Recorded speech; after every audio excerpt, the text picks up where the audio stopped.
Four reasons why you keep getting denied. Number one is going to be your low credit scores. So a lot of times people are applying for credit, and in my opinion, I wouldn't want you to apply for anything unless you're at least a 680. 680 is going to be like the bare minimum before you start applying for anything.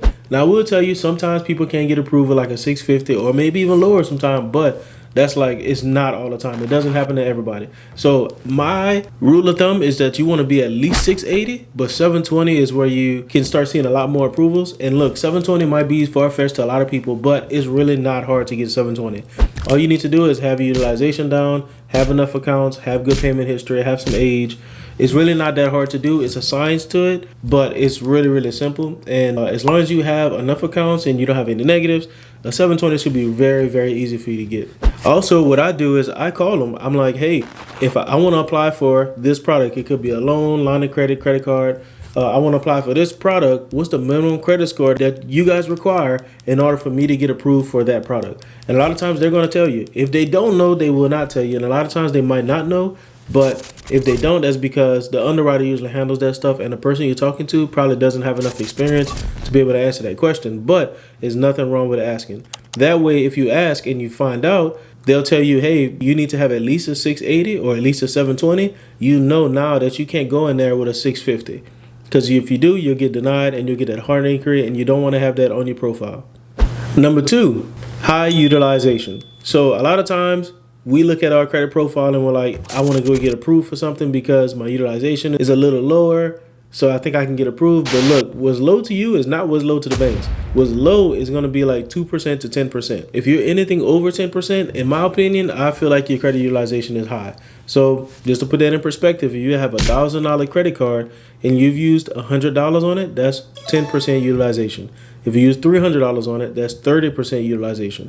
So anything over 10%, in my opinion, is going to be considered maxed out. But anything to the banks, 20% or less, 30% or less sometimes can be considered high utilization at 20 or 30%. So I would really say that you want to be 10% or less. And then also, once you start going over that 10%, your credit scores can go down.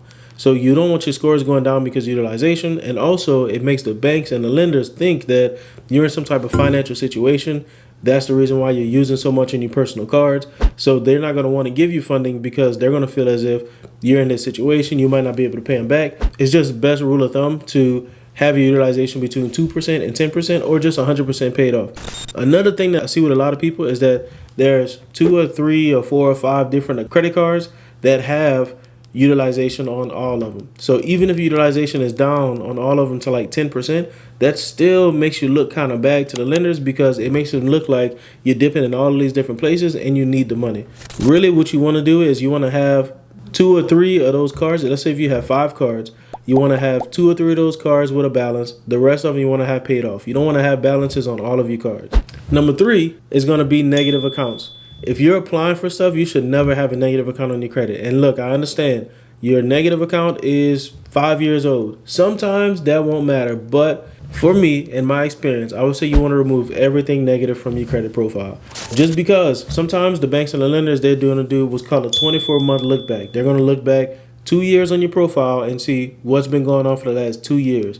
So if that account is 5 years old, it might not matter to them as much, but for some places it might. And just your luck, that one place that you go and apply to, they're going to see that and they're going to be like, we don't want to deal with it because there's a negative account on your credit.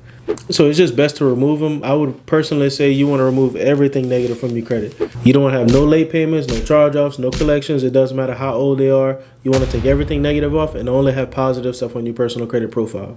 All right, my friends. So if you like this type of content and you want to learn how to level up in life, this is the channel for you. What I want you to do is like, share, and subscribe to this channel so that you can stay up to date and you can see more videos just like this from me. I also want you to click the notification bell so you can make sure you always get notified because we put out a video every single day. We don't miss. Every single day we have a new piece of content dropping for you. So subscribe, like, and share, and I look forward to seeing you on the next video. And number 4 is going to be a thin profile. So when I say a thin credit profile, let's say you have 2 accounts on your credit and your credit score is 800, which is very, very possible. A lot of times you'll still get denied even with an 800 because your credit profile is what the banks and the lenders consider thin. You have 2 accounts on there, which is not enough. They want to see multiple different accounts. Lenders really want to see like 8 to 10 accounts on your credit in order for you to be considered to have a strong credit profile. Sometimes like 5 or 6 can get you in the door, but I really would say that you want to be between 8 and 10%. So if you need to add more accounts, definitely comment below. You can just put the word accounts and I'll send you a free PDF that on accounts that I use on my personal credit and the accounts that I get all of our clients to use on their personal credit. It's completely free for the PDF. Each account is separate. They all have their own benefits to them, and I definitely recommend, I would say add all of them if you can. But don't let that high credit score fool you, because your profile can be thin and you will still get denied. Even if you have an 800, a person with a 680 and a stronger profile will get approved and you will get denied even though you have an 800. The credit profile is more important than the credit score.